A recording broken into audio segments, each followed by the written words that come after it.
After the successful and very well received Find 5, Oppo is out with another one that thinks bigger and somewhat outside the box.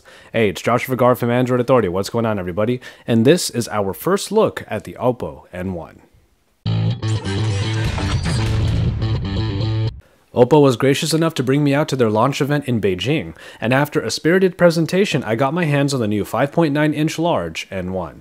After their great Find 5, seeing another big release from Oppo was definitely an exciting prospect. What we're looking at here is a much larger phone that sits squarely in the phablet space, basically right alongside the Sony Xperia Z Ultra and somewhat beyond the Samsung Galaxy Note range. This is an aluminum-clad phone, but in the hand it has a soft touch. It basically feels like the Find 5 in terms of its contact with the skin, and aside from its larger size, it is actually still pretty easy to grip. Oppo has really made design one of its biggest priorities, and in the presentation, they made a big deal of the fact that all of the ports have been brought down to the bottom to ensure all the other sides remain very sleek.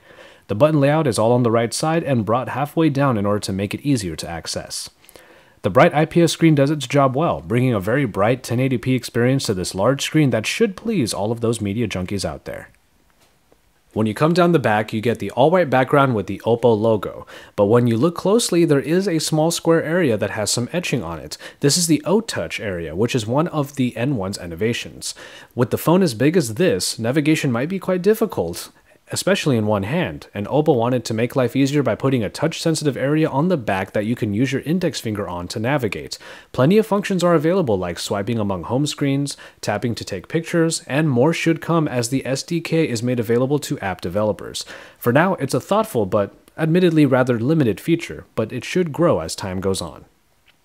But the two biggest stories regarding this device are the ones that you notice right away. Not only is this a much larger phone than many of us might be used to with that 5.9-inch screen, the camera way up top brings a modern take to an old gimmick: rotation. Yes, the speaker grille and the rear-facing camera have been put together into one movable unit, thus allowing you to have the rear-facing camera move forward to become your front-facing camera, with all angles in between possible for shooting as well. The camera has two flash diodes that work in congruence to get you either a softer or stronger light depending on your circumstances.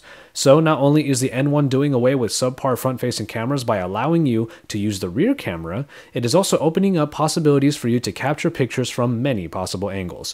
Their advertisement showcasing this was nice, but it also served as an example of how creepy it might be to have this kind of freedom.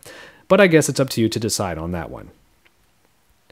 Underneath the hood, Oppo opted to put in the Snapdragon 600 processor that clocks in at 1.7 GHz, backed by the Adreno 320. The user interface did move along very smoothly, and we saw no hiccups. So even if benchmarks put it below the faster Snapdragon 800 devices out there, it can still sit among them in actual usage. There is no expandable storage for the 16 or 32 GB available. And here are a few quick shots from the camera taken in the pretty dimly lit room I was in. With an aperture of f2, the camera is already equipped with low light tools and thus did well under these circumstances. The rotation in the camera unit might make some users wary of its overall longevity, but Oppo claims that it will withstand a long time of movement. One of the bundled accessories with the N1 is a small module called the O-Click. This is a small but still attractive looking button that has a few different functions. It mainly is able to remotely snap a picture if you put the phone down for, say, a group shot, but also is a two-way phone locator device. And finally, in software, we were all waiting with bated breath to hear about the CyanogenMod partnership. Unfortunately, information was quite sparse, as they definitely announced the partnership but stopped short of giving further information. One of the main questions was if Oppo was going to continue with its own operating system. This was answered pretty emphatically with the unveiling of the Color OS. So this is how it's basically going to work. All Oppo units thus far will come with the Color OS installed, but the CM-ROM will be bundled along with instructions on how to install or flash it. A special edition of the N1 with CyanogenMod pre-installed is in the works, but we'll see a limited release. As far as Color OS goes, it is very similar to the OS that we saw in the Find 5, with a couple new features, mainly support for gestures that are put in via a new drop-down that you can access by dragging down from the top left corner.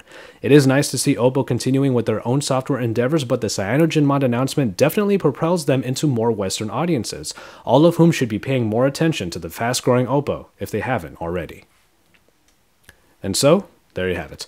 The Oppo N1 is quite the endeavor from a Chinese manufacturer that somewhat surprised but definitely pleased all of us with their Find 5. Once we get our hands on a unit for a full review, make sure you check it out, as we are definitely excited to put the N1 through its paces. Until then, stay tuned to Android Authority for all of the best coverage, because we're your source for all things Android.